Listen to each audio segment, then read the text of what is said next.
Sentiamo ora una raccolta di voci di rappresentanti veneti della Lega Nord proprio dall'Assemblea Nazionale della Liga Veneta di Vicenza. Mara Bezzotto, Assemblea Nazionale della Liga Veneta, quali sono le mozioni più importanti che si discuteranno oggi? Sono mozioni che vanno incontro ai problemi reali dei nostri cittadini, che purtroppo sono quelle che ripetiamo da tempo e che a Roma non sembrano comprendere.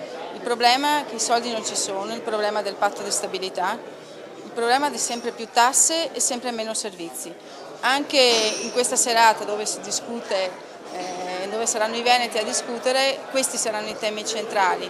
Quello che vogliamo è che finalmente anche con atti concreti e forti si vada a Roma non a chiedere per piacere, ma a pretendere che i soldi del nostro territorio rimangano qua. Non possiamo più fare elemosinare soldi come abbiamo fatto nel passato, ma abbiamo bisogno di tenerli qui da noi.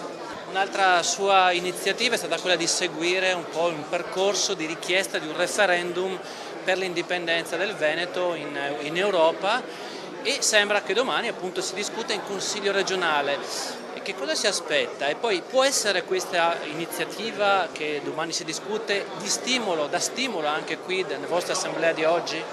Finalmente viene discusso in Consiglio regionale questo progetto di legge per il referendum per l'indipendenza del Veneto. Noi a tutti i consiglieri chiediamo di dare la possibilità ai cittadini di esprimersi. Il referendum è un atto democratico e nessuno, né un Consiglio regionale, nemmeno la Costituzione italiana può proibire ai cittadini di esprimersi attraverso il referendum.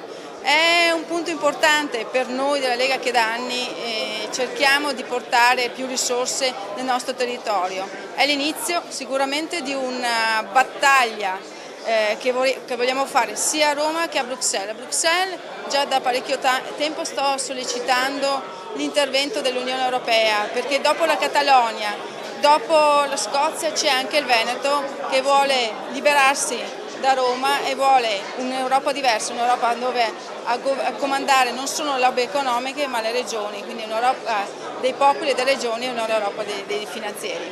Io penso che la Lega debba ripartire soprattutto a livello locale come Liga Veneta, facendo pesare di più il proprio ruolo regionale anche all'interno di un assetto federale.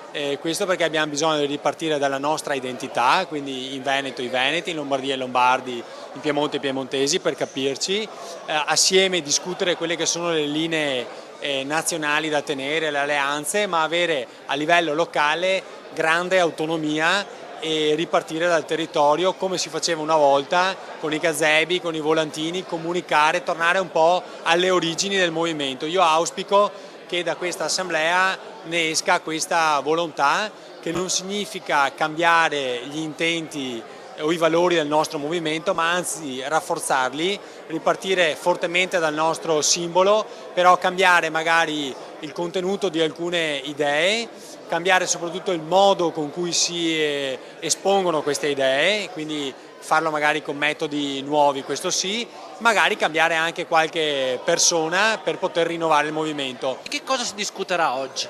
Ma sicuramente del futuro del Veneto, il futuro anche della nuova linea politica. Abbiamo fatto le assemblee dando voce ai militanti dalle sezioni, circoscrizioni, dai vari provinciali, abbiamo profuso 7 documenti importanti che sono stati riassunti con delle linee anche credo determinanti. Quello di ribadire il concetto del federalismo e della priorità settentrionale che non è stata ancora dissipata da questo governo, che cambi destra, centro, sinistra, e ancora il problema del nord esiste forte. Dall'altra parte dobbiamo ammodernare anche il partito, e nel Veneto c'è una mozione che parla espressamente che la presidenza non può essere a vita della Lega Nord, ma però in un partito moderno ci deve essere anche un ricambio.